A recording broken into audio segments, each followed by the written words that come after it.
So this morning for my talk, I'm going to be talking about a man who has done a tremendous amount of damage in the church worldwide.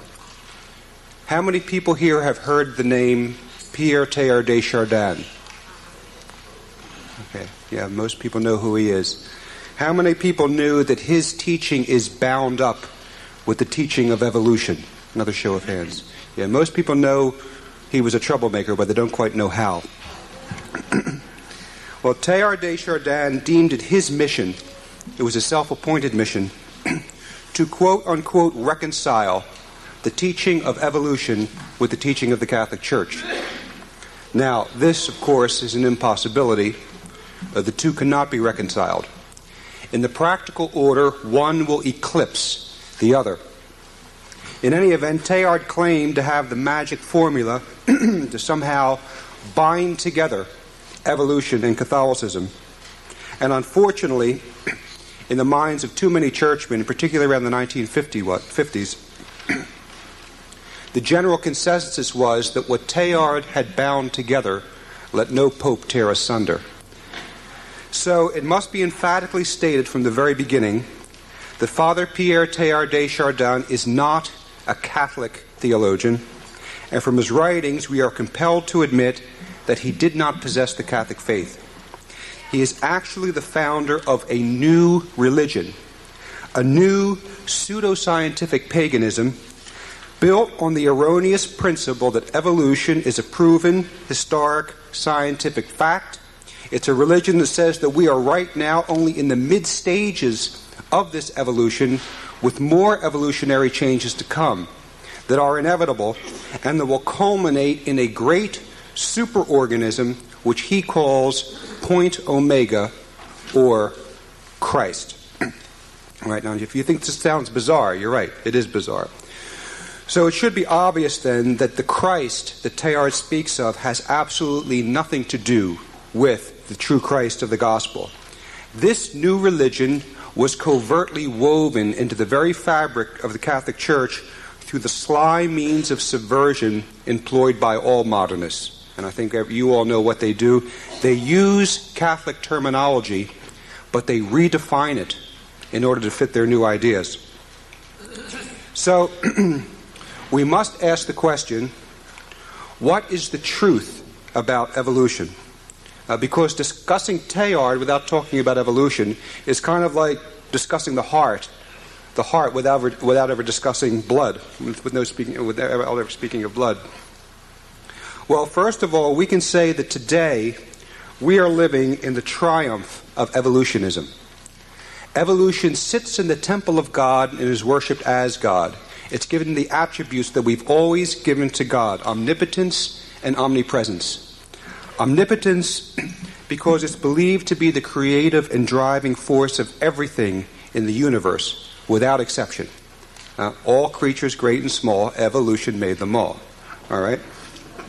Omnipresence because it pervades everything and it is found everywhere. It's in the media, it's in education, it's in politics, and it's in the church. But the truth is that evolution is not a science. It is only an unproven theory, a theory that is finally being emphatically rejected by a rising tide of honest scientists. So we're going to take a quick look at this because I'm telling you, the evidence against evolution is so overwhelming that it actually makes more sense to believe in unicorns or in the existence of the Loch Ness Monster than it does to believe in evolution. Now, it's first to make a very simple but crucial distinction between microevolution and macroevolution. Microevolution may be a fact. It may be a fact of science. And it involves relatively minor changes in the structures of a plant or an animal form, but it does not change this plant or animal form into anything else. The peppered moth of England is considered by some to be an example of microevolution. This little English moth was observed to become increasingly darker as trees became blackened by soot during the Industrial Revolution. But the point to remember in all this is throughout any of these changes that may take place, the moth is still a moth. All right? It's not on its way to becoming a toad. Now, macroevolution is something quite different. It's a belief that one kind evolves into another, the reptile kind into the bird kind. If any of you have seen Jurassic Park, the movie Jurassic Park, the theme that runs through that movie is the dinosaurs eventually evolved into birds. This is one kind into another, the monkey kind into the mankind. This is what we call macroevolution.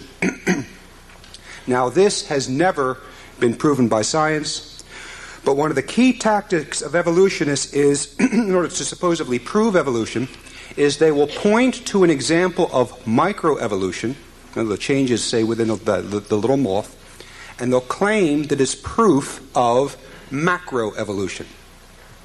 So this sort of dishonesty and cheap trickery clearly shows how desperate they are to prove their evolution theory. Now, most people think that evolution is simply the teaching that man came from apes. But it actually goes a little deeper than that, much deeper actually. Because if man came from apes, then the next question is, well, where did the ape come from? Well, from lower mammals. Well, where do the lower mammals come from? Well, from the lizards and the reptiles. Well, where do they come from? Well, from the fish. Well, where do the fish come from? Well, from clusters of cells that had grouped themselves into colonies floating in the sea. Well, where did that come from? Ultimately, they say it came from one living cell. Well, where did that come from? And here's the real crunch. The evolutionists teach that that one living cell just came by accident, by chance, through a lucky mixture of hydrogen and molecules all swirling around in some kind of primordial soup and lightning just hitting it at the right time. I saw films like this describing this type of thing in Catholic school when I was in 7th grade. This is the type of thing that's taught. It all kind of, the living cell just kind of came from, all these molecules swirling around and who knows what's happened, but suddenly, boom, we have a living cell. In other words, the key teaching of evolution, excuse me again, is that life comes from non-living matter. Now keep that in mind. This is crucial in order to understand the teaching of Teilhard de Chardin. This false teaching that life comes from non-living matter. Now, if this evolutionary process were true, and one species evolved into another over billions of years, there should be an abundance of evidence for it in the fossil record. I mean, we should be able to follow the fossil record of evolution like footprints or like train tracks straight back to our origins. Our museums should be filled with thousands of these half and half intermediate life forms, yet there are none. And to the contrary, the fossil record shows that all life forms appear suddenly in the fossil record with no connection to each other.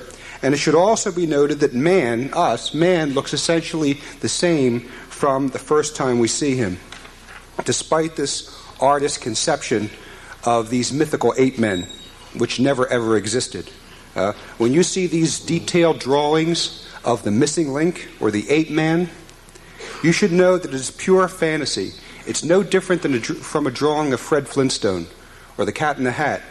Every one of these so-called missing links, whether it's Java Man, Piltdown Man, Peking Man, even the so-called Homo erectus, every one of these have been proven now to be either all ape or all man.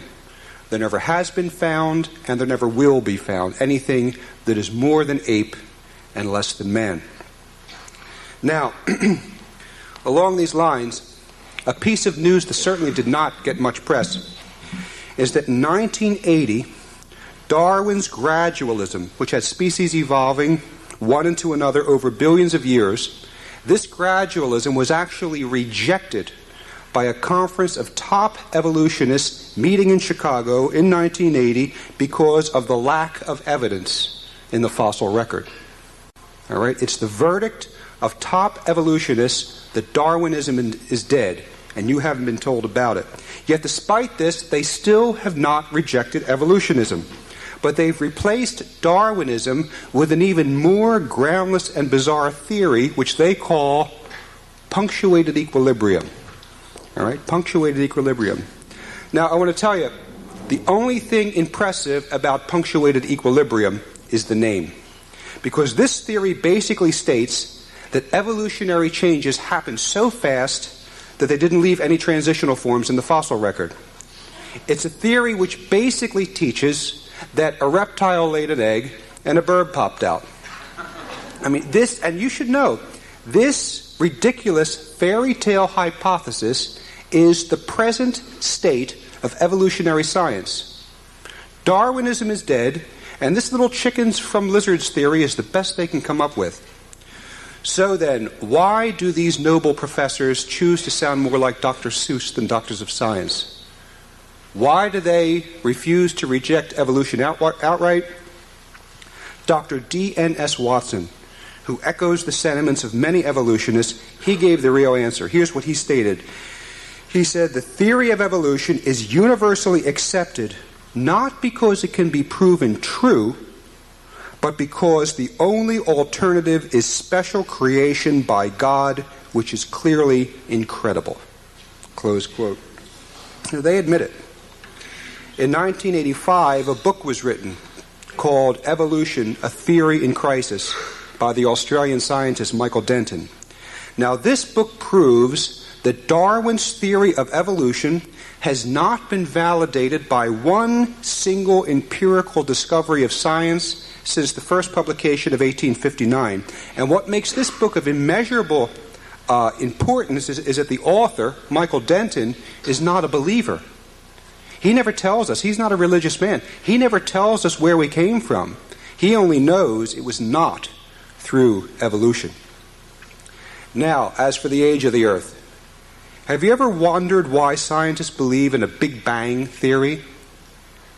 The main reason that they believe in this Big Bang theory is in order to provide the incredibly long time it would take evolution to take place. If you remember Carl Sagan with his billions and billions of years. You remember him? So then, what do we know about the age of the Earth? Well, not as much as we've been led to believe. One of the best-kept secrets of our day is that many of our dating methods, such as carbon-14 and radioactive dating, have been proven to be unreliable because of the many variables that will affect the final outcome. I just want to give you a couple examples. Take a few examples. Science magazine revealed that some shells of snails that were still alive, living snails, when tested by carbon-14 method, were dated to be 26,000 years old. The geographic periodical Antarctic recently reported that a newly killed seal, when tested by carbon-14 method, was dated to be dead for 1,300 years. In the sea near Hawaii, there were rocks that were formed by a volcano 200 years ago. And they took these rocks, they knew they can tell that this is how old these rocks are. They took and they dated them according to the potassium-argon dating method. And when the results came in, potassium-argon dated these 200-year-old rocks to be 22 million years old. Other rocks near Hiulue, they know that volcanic action in 1801 made these rocks. They have the records of how old these rocks are. They were formed by a volcano in 1801.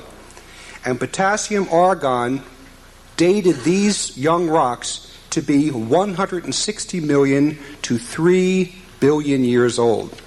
So this is the great fallibility of these long-term dating methods. And what is a surprise to many people is that there are some methods that show the dating of the world, that show the age of the world to be not millions and millions and millions of years old, but surprisingly young. In his book, In the Beginning, a professor who used to work at MIT, he cites about 26 dating methods that point to a relatively young Earth. We don't have time to go into it, but there's a new book printed by Tan called Creation Rediscovered, one of the finest books, we don't have it here, one of the finest books from a Catholic perspective on the origins debate. It has a lot of this information. So, we move to genetics. And we've been told that the science of genetics proves evolution, but this is another fallacy. Genetics consistently disprove evolution on every count. See, because if evolution is true, then species must produce new genes for the new creatures. See, but geneticists tell us that this never happens. No new genes are ever created. In fact, the opposite occurs within variations. Genes are lost and not created. Also, genes and DNA are kind of like a computer program, each performing the right task at the right time. And if there is some type of mutation, it is usually harmful and is often fatal. And it's also been found that what scientists used to regard as a simple cell is anything but simple.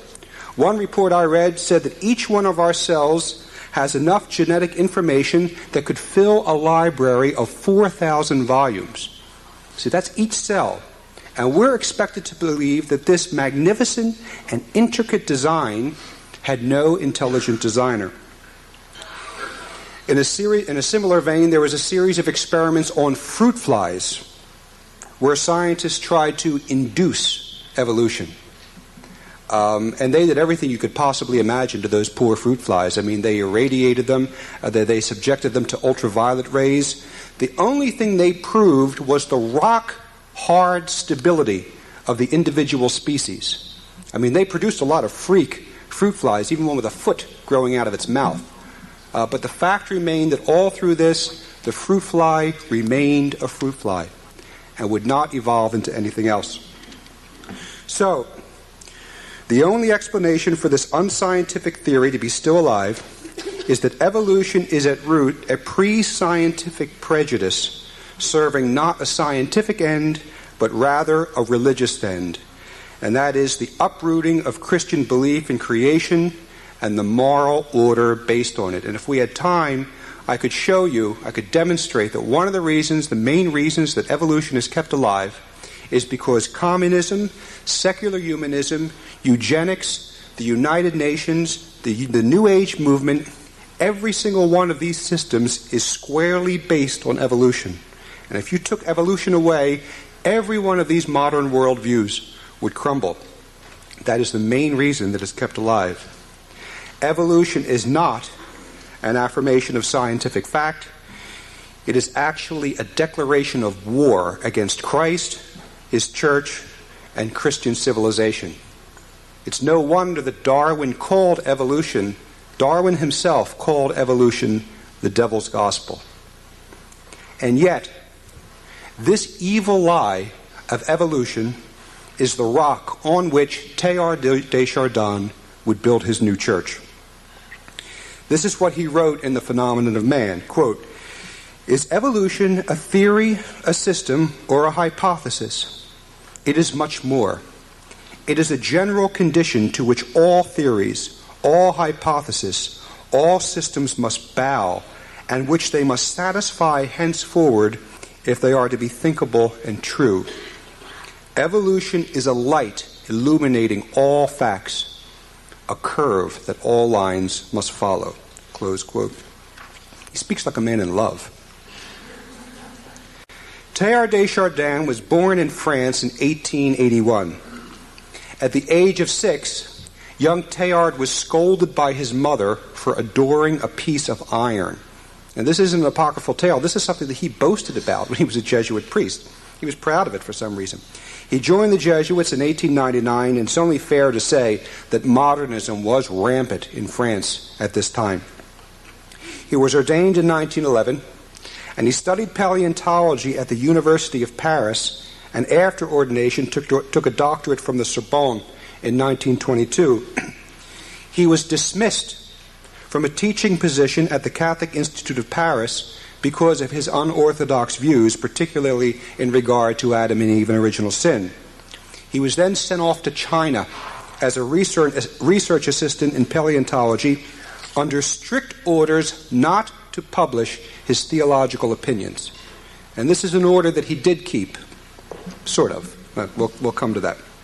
While in China, Teilhard discovered Peking Man, a so-called missing link in the evolutionary chain. And he must have had a real nose for this sort of thing, because this is the second missing link he had found. The first one was Piltdown Man in 1909 in England. I mean, I find that fascinating. Hundreds of paleontologists scouring the entire Earth, not finding one missing link. Teilhard finds two. All right?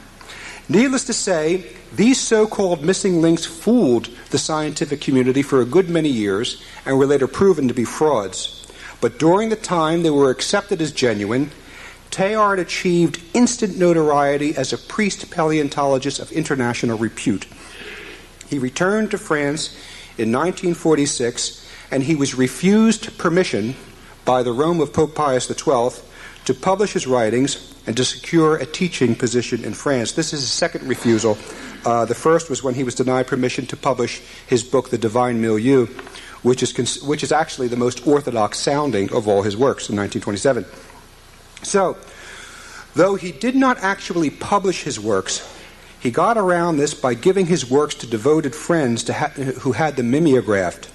And these writings, which he affectionately called his clandestines, were circulated underground far and wide within Catholic seminaries and Catholic universities and among Catholic intellectuals, the intelligentsia, whose ears were just itching for a new doctrine that would somehow reconcile the so-called fact of evolution with the teaching of Catholicism. Because we have to admit, evolution caused a lot of good people problems back then. Evolution was kind of riding high without any solid rebuttal. And Father Vincent Micheli talks about it. He says that when he was in seminary, one of these clandestine Teilhard writings came into his hands. He read it and he recognized it was insane, but this was going on at the time underground. All the while, Teilhard, with his aristocratic bearing, his common touch, his mystical charisma, and bearing a name that sounded like a fine French wine, maintained a certain international star quality. His friends were primarily evolutionists as well as churchmen with a modernist bent of mind, who evidently looked to Teilhard to free them from the shackles of Rome's anti-modernist campaign that was going on at the time and that many considered to be an intellectual straitjacket. He came to New York in 1851 and he died suddenly on Easter Sunday, April 10th, 1955. Now, before his death, a Jesuit friend advised Teilhard to make sure that his works are placed in safe hands outside the Society of Jesus. Here's what this Jesuit said. He said, if we, the Jesuits, if we get your works, they'll never see the light of day. Direct quote. After his death, Jean Mortier, whom Teilhard had legally empowered to publish his works, did so. His books sold by the millions and were translated into 27 languages. His books took the world by storm and had a certain highbrow elitist snob appeal. Teilhard was bringing the church out of the ghetto, and anybody who was anybody was reading him. Enthusiasm for Teilhard was pandemic. In 1957, the Holy Office, under Cardinal Ottaviani, ordered Catholic seminaries and institutions to remove Teilhard's books from their library shelves, and in 1962, Pope John XXIII signed a monitum against Teilhard's works. Now, an monitum, of course, is an official Vatican statement that says we fail to see how these teachings are in conformity with Catholic teaching. Yet, despite this, Dr. Wolfgang Smith, author of the magnificent book Teilhard and the New Religion, he was able to write, quote, Teilhard's doctrine spread like wildfire, especially within the Roman Catholic Church. It struck on the eve of the Second Vatican Council with an impact that could be felt around the world. The posthumous treatises of the controversial Jesuit have exerted an immeasurable influence. Close quote. So, what do we find in Teilhard's books? Well, if you read them, you find poetic language, Catholic terminology, a sort of scientific mysticism, impressive metaphors, brand new words invented by Teilhard that you'd never heard before, contradictions, a sense of urgency, and a rock-solid conviction that his teaching was the way, the truth, and the life. So what we have to do is we kind of have to scrape away all the pretty language and get down to what I call raw Teilhardism. Now, before we start, keep in mind, Teilhard never presented his doctrine as clear and as open as I'm about to do. What his tactic was to smother it and to camouflage it in Catholic terminology and passionate writing. And he could produce passionate writing, believe me. And his writings have been said to be complex, which they are, but the doctrine is actually very simple. And it's so simple to explain. In order to explain it, I'm going to use this. A rock. All right? Now, remember what we said earlier about evolution. That essentially, according to the evolution teaching, essentially life comes from non-living matter. So, as a consequence then, since life came from matter, Teilhard would look at this rock and all matter, and he would claim that all matter contains spiritual energy, and that consciousness gradually, through evolution, emerged out of matter. And the more complex the organism, the higher the consciousness. See, this was his great law of complexity consciousness. And because man is the most complex organism that evolution has produced yet, we are therefore of the highest consciousness. See, he completely rejected the fact that man is both body and soul, and the distinctions between the natural and the supernatural order. He rejected that. For Teilhard, everything is matter becoming spiritualized. And also, in one of his books it says that man is only evolution becoming conscious of itself. That's his definition of man. So in other words, to Teilhard, the only difference between me and this rock is that I am conscious of myself, and the rock isn't.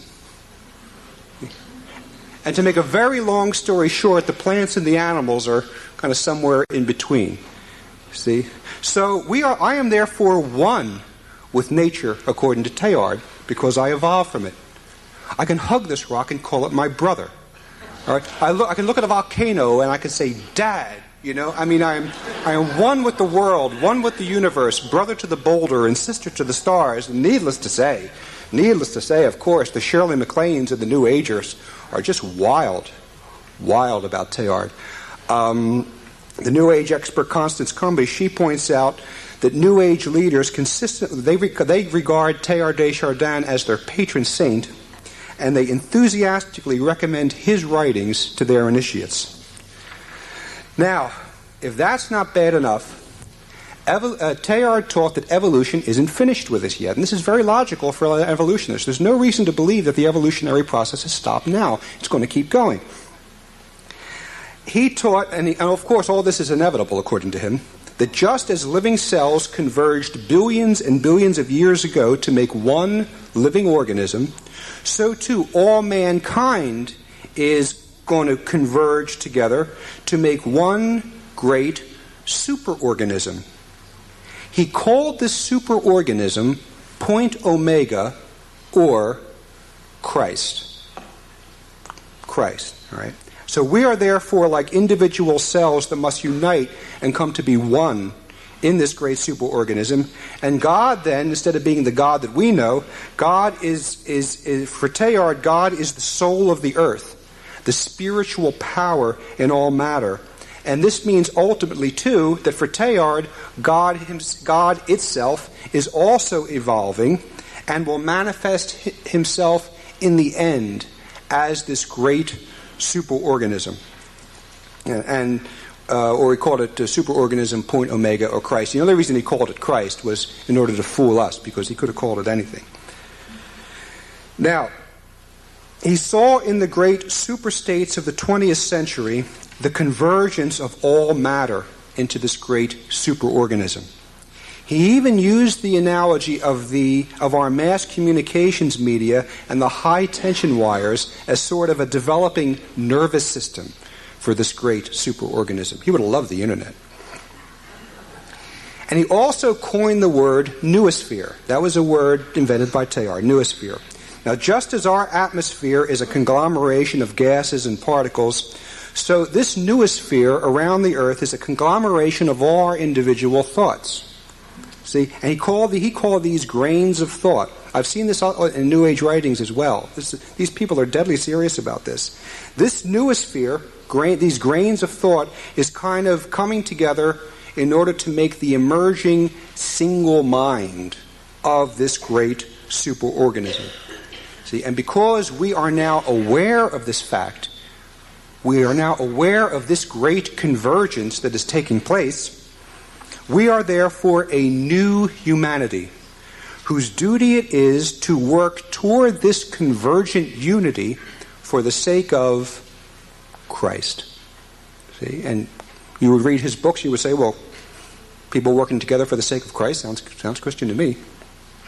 Now, Teilhard openly admitted that he had redefined all Catholic terminology in order to fit his new ideas. Here's one of the quotes. He said, "Sometimes I am a bit afraid when I think of the transpositions to which I must submit my mind concerning the vulgar notions of creation, inspiration, miracle, original sin, resurrection, in order to be able to accept them," close quote. Now, it's good. These are things he's calling vulgar notions. And it's essential to know this because when you read Teilhard, sometimes he sounds pretty orthodox, but he's redefined all the terms. He also admitted that his goal was to do away with the old religion and to start a new one. Here's what he wrote, quote, "What increasingly dominates my interest is the effort to establish within myself a new religion. You may call it a new Christianity," he really didn't care what you call it, "whose personal God is no longer the Neolithic landowner of times gone by, but the soul of the world. May the force be with you." It's basically what he believes. He also admitted that the best way to start this new religion is from within the church. To a Dominican priest who left the church, this is what he wrote. He said, "Having stated my views, I still cannot see any better means of bringing about what I anticipate than to work toward the Reformation from within. In the last 50 years, I have watched the revitalization of Catholic thought and life taking place around me in spite of the encyclicals. I have watched this too closely not to have unbounded confidence in the ability of the old Roman stem to revivify itself. Let us each work together in our own separate spheres. All upward movements converge." Close quote. Now, Teilhard was right in this respect. Liberalism and modernism were growing all around him in spite of the encyclicals. Even back then, faith was being lost, and there was a lot of dried up timber just waiting to be set ablaze by Teilhard's new doctrine. So then, can we call Teilhard a heretic? Well, actually, heretic is too kind a word. Because, see, with a heretic, I say that for a reason, because with a heretic always keeps some portion of Catholic truth. But with Teilhard, there's absolutely nothing left of the magisterial teaching of the Apostles' Creed. There is not a single article that survives. The only thing left is this world, and there's nothing left for us to do but to join with our fellow man in the great forward march of humanity. Building the earth, these Teilhard's words, building the earth is man's primary religious duty. Now, what troubles me about Teilhard is not so much him, but his influence. This might sound a little strange, so just hear me out. You see, I can understand a man, I really can, who may go off half-cocked and start his own cosmic religion. I understand that. In the same way that I can understand my next-door neighbor who may truly believe he's Napoleon. I can deal with him. But when my next-door neighbor who believes he's Napoleon starts gathering an army, and he ends up with a whole regiment of men who believe he's Napoleon, then we're in trouble. See? And that's Teilhard. He ended up with a whole regiment of trained soldiers from the ranks of the Catholic clergy, completely mesmerized by his evolutionology. He spoke of isolationism, a blind alley to be avoided. We have to work together with everyone. This childish only one true church business has to go. He spoke of the possibility of creating a common credo. Doesn't that sound familiar? Not only with other religions, but with atheists as well. Many clergymen, as a result, felt it wiser and certainly easier to simply lay down our arms, make peace with our enemies, cast aside our narrow denominational views, and enter into dialogue and mutual kinship with all men. In short, Teilhard gave the world the religion it wanted to hear. His bold, humane words about the evils of isolationism had the liberal clergy cheering, the seminarians starstruck, and many of our nuns and sisters fainting in the aisles. Teilhard the scientist found the answer to the true origin of man in the universe. Teilhard the prophet foretold the true omega point destiny of the universe. Teilhard the trailblazer was finally going to lead crusty old medieval Catholicism out of the ghetto and into the modern world. Teilhard the apostle preached a kinder and gentler religion with his arms wide open to all humanity, and a firm promise that he will accept each individual or group exactly as he finds them. He only asks that we all work together in the great forward march of humanity. Now, to give just one demonstration among many of how far Teilhard's influence had spread within the Church. This is by the sixth. It kind of coincided with the Second Vatican Council. Mr. Oltyn Library was one of the top Thomistic philosophers of this century. He lamented in letters to Father Henry de Lubac that he was very frightened about the epidemic-like spread of Teilhardism within the Church. And he even complained, Gilson complained, that when he lectured seminarians about St. Thomas Aquinas, the seminarians would immediately say, oh, Mr. Gilson, why aren't you teaching us about Teilhard? Right? So this was a real problem. Now, for some inexcusable reason, Father de Lubac, who was later made a cardinal, Father de Lubac went out of his way to try to defend Teilhard as misunderstood but orthodox. Gilson, who was certainly a gentleman and a scholar, and he could see through de Lubac's sophisms like crazy, he continued a friendly debate, but finally in a letter of April 7th, 1967, it was obvious that Gilson was fed up, and he decided to end the discussion. It's magnificent writing right here. Here's what Gilson said. He says, what worries me about Teilhard is that while all our Christian theologians develop their theologies from the meditations on scriptures, Teilhard, grounded in his evolution consciousness, built his theology from a meditation on science. Thus, it amazes me when people stick his Pauline sayings about the cosmic and evolving Christ up on the billboard, because if sin and grace are not the very foundation of the epistle to the Romans, he said, then I don't know anything about St. Paul. Myself, I'd 100 times rather be a Lutheran than a Teilhardian. Now that's saying something, huh? Because Lutheranism is chaos, right? The real St. Paul is the one whose Christ takes away the sins of the world. Not the type that would cause a theologian to reject the very existence or the possibility of sin. Whoever does not believe in sin has no right to the Christ that St. Paul believed in. This point is a revealing one, because if there's no such thing as sinful nature, then nature is completely good. Chastity is a curiosity that should be relegated to the antique shops. We can see, the Gilson could see right away that Teilhardism will completely destroy Catholic morals. There can be no sin in Teilhard's system. Anyway, Gilson continues. He says, what we have here is just plain naturalism. This is the bait that he will use to catch all the Christians who secretly aspire to appropriate what naturalism calls freedom while still calling themselves Christians. In other words, Teilhardism gives you the ability to be a Catholic and pretty much do what you want, to be a Catholic with freedom of conscience. All right?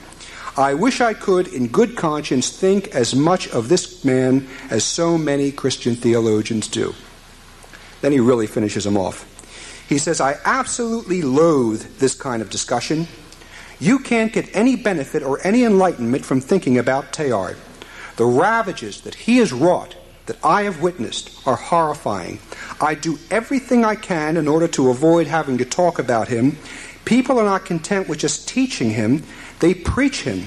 They use him as a siege engine to undermine the church from within. And he writes, I am not kidding.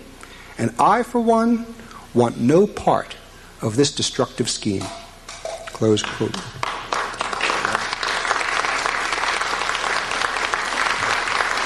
You see, there you have the verdict of one of the top Thomist minds of this century. And of course, de Lubac makes a really feeble attempt to try to justify Teilhard after this. And he even said in his letters that it's sad to see a man of Gilson's character misunderstand poor malign Teilhard. But we have to admit that if Gilson is against Teilhard and de Lubac defends Teilhard, of the two, Gilson is not the one who should be ashamed of himself. Because Teilhard cannot be defended as orthodox. Dr. Dietrich von Hildebrand would have told you that. In a conversation that he had with Teilhard, he writes about this. He met Teilhard at Fordham in 1951, von Hildebrand and Teilhard. And in the conversation, von Hildebrand brought up the name St. Augustine. Teilhard immediately said, "Don't mention that unfortunate man to me." Teilhard said, he spoiled everything by introducing the supernatural. It's a direct quote from Teilhard de Chardin to Dietrich von Hildebrand. That one sentence speaks volumes about Teilhard. Now, how does he affect us? Well, because Teilhard replaced the God of above, whom we should worship and adore, with the God ahead, the great omega point, his religion is therefore a religion of this world. His influence can be found in the complete gutting and absence of the supernatural that came to be the policy and the hallmark of the post-Vatican II period. I grew up on the New Catechisms. I experienced it firsthand. Spirituality was gone. Self-sanctification and union with God, the angels, and the saints were looked upon as outdated. Belief in the devil was a childish myth. Many churchmen set up a social agenda for the church, rather than recognizing that their first and foremost duty is to save souls from hell and lead them to heaven. Activism and involvement. Remember that word in the 60s, involvement? Activism and involvement, working for social justice and the betterment of the human condition, became the first and foremost religious duty. But perhaps the greatest tragedy of the spread of Teilhardism within the church is that due to his influence, thousands and thousands of our priests and religious simply stopped praying. They stopped winning grace from themselves, and they stopped winning grace for others. And we all know that when God's grace is absent, the devil moves right in. Prayer and the interior life were old hat, a waste of time. Bishops and priests were even heard to say, "Tell those useless contemplative nuns to get out and do something for the world." Holy hours before the Blessed Sacrament were replaced by holy hours in the soup kitchen, or holy hours working with the inner city poor, or even protesting the Vietnam War. See, Teilhard's was an insidious deception because worldliness has always been a problem for our priests and religious. It used to be part of their training that the world will have a strong pull on them all their lives, and in order to save their souls, it will be necessary to fight this worldliness into the day they die. What will happen then when worldliness becomes a religious creed? See, Teilhardism is a religion that appeals to our fallen nature. The devil knows exactly what he's doing. In Teilhard's religion, there is no personal God out there who made me out of pure love and who loves me so much as to suffer excruciating torture and crucifixion for my sake. There's no God who I can fall in love with for showing such love for me and whom I can dedicate my life to. There is no God who I can pray to for strength or speak to when I'm lonely. There's no God who can comfort us at the loss of a loved one. See, Teilhard's snobbish Superman religion is a religion of utter hopelessness. And if I was a priest or a religious, and I believed that all there was to religion was Teilhard's great forward march of humanity, I would leave the priesthood tomorrow, just as thousands and thousands of our priests and religious did in the post-Vatican II period. It makes no sense to be a consecrated soul if there is no personal loving God for me to consecrate myself to. Teilhard's influence is to be found in many of our insipid, naturalized modern catechism, especially those catechisms that start with a discussion of the Christian community rather than who made me, God made me. It's found in the absence of dogmatic truths based on the supernatural realities of Catholicism. It's also found in the absence of moral absolutes. It's found in the injection of humanism into the Church over the past few decades. Teilhard's influence is also found in the spirit of Vatican II, and we have no other authority, there's no other voice telling us this but Cardinal Ratzinger himself. Cardinal Ratzinger, in that curious book of his called Principles of Catholic Theology, he admits without apology that, quote, the impetus given by Teilhard de Chardin exerted a wide influence at the Second Vatican Council. Particularly, the Cardinal alludes in the Council document Gaudium et Spes, the pastoral constitution of the Church in the modern world, which many people look at as one of the most radical of all Vatican II decrees. Teilhard's influence is to be found in what Dietrich von Hildebrand describes as the horizontalism and naturalism and this worldliness that's in the new liturgy. And the man-community aspect of the new liturgy, especially where as many people as possible are encouraged to be busy and active in what used to be called the sanctuary. Teilhard's influence was paramount in giving a great thrust to our modern pan-religious ecumenical movement, which in practice places the one true religion of our Lord Jesus Christ on the same base level as false creeds. Now, Teilhard, of course, did not invent ecumenism. It had been going on before that, but his writing certainly gave it the rocket fuel that it needed. Remember, Teilhard taught that isolationism is a blind alley to be avoided. Teilhard's influence is also to be found in liberation theology. Now, Teilhard himself was pro-Marxist, and what most people don't realize is that Teilhard's doctrine is practically a mirror image of the Marxist philosophy. Both philosophies are based on evolution. Both philosophies say that man is continually evolving, but the main difference is that for Teilhard, the end result of evolution is the great omega point, where for Marx, the end result of evolution was the great workers' paradise that we've all been waiting for, the classless society. All right? And it's very significant that Teilhard was the only Catholic author to have his works on public display in Moscow's Hall of Atheism. Father Charles Coughlin mentioned that Teilhard has been one of the men most responsible for Russia spreading its errors within the Catholic Church. He wrote about Teilhard back in the 60s, magnificent writings. But Teilhard is not read much these days. He doesn't need to be read. Once Teilhard had convinced enough clergymen that religion must change for the sake of changing times, his key role was soon forgotten, but his legacy remains. The liberal, worldwide Vatican II revolution is permeated with the spirit of Teilhard. Cardinal Ratzinger says it himself. He is to this day, as one of his admirers described him, the priest who haunts the Catholic world. Now, of course, in closing, the central problem in all this is not so much Teilhard, but evolution, and the belief and the rejection of the belief in the historic reality of Genesis and in the existence of Adam and Eve. How many times have you heard? I was taught it in Catholic school. Oh, Adam and Eve is just a myth. It's just a myth. But though belief in Adam and Eve may seem trivial, it is actually of utmost importance. Destroy Adam and Eve, and you destroy everything. Because if Adam and Eve did not exist, then there's no such thing as original sin. If there's no such thing as original sin, there's no need to be redeemed from original sin. If there's no need for a redeemer, then there's no need for Christ, the second person of the Blessed Trinity, to die on the cross for our sins.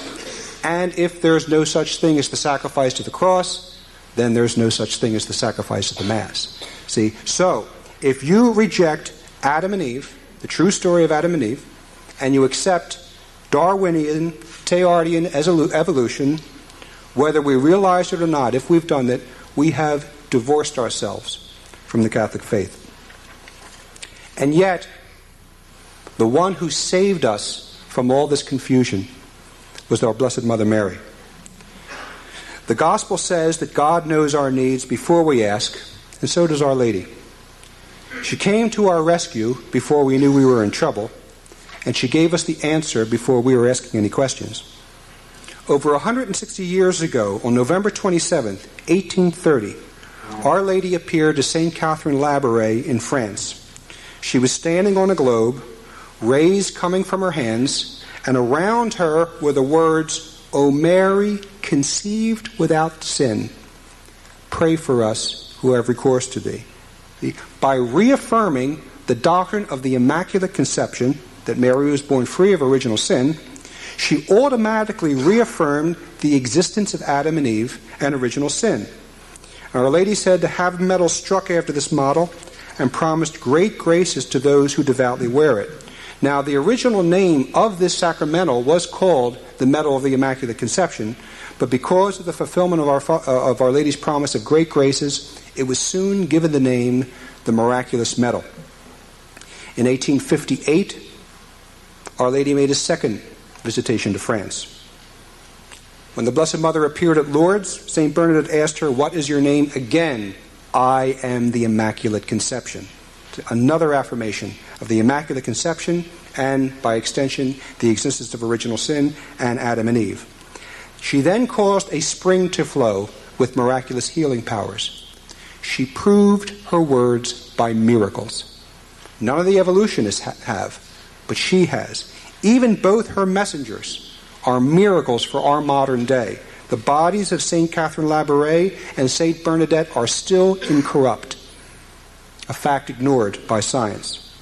Our Lady acted as Moses did and as our divine Son Jesus did. She gave a message, and then she proved that message is from God through prophecy and through authentic miracles. We know 1858, Our Lady said, "I am the Immaculate Conception." It was 1 year before 1859 with the publication of with Darwin's Origin of Species. She knew what was coming. She warned us against it in her own way. Then in 1917, to the 3 children of Fatima, Our Lady said, "God wants to establish in the world devotion to my Immaculate Heart, and you can't have an Immaculate Heart without an Immaculate Conception." Our Lady is the only creature ever to walk this work who we dare to address with the title Immaculate Heart.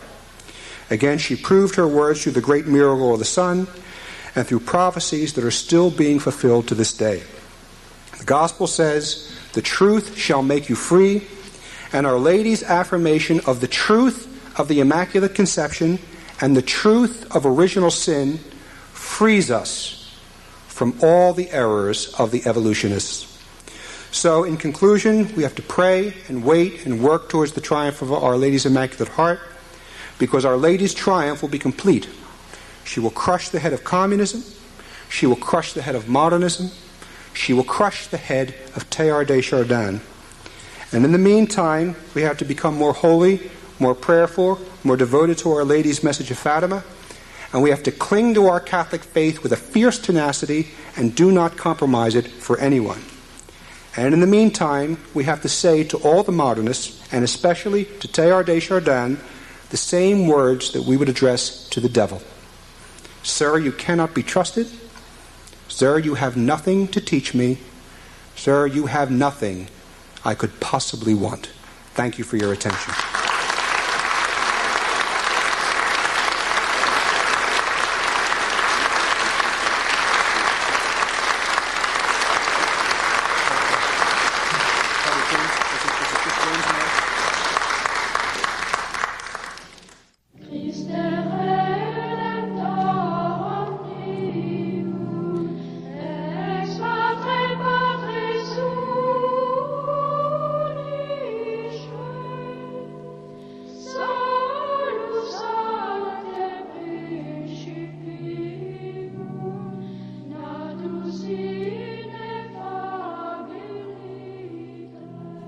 Extra copies of this recording may be obtained by writing to Oltyn Library Services, that's Olty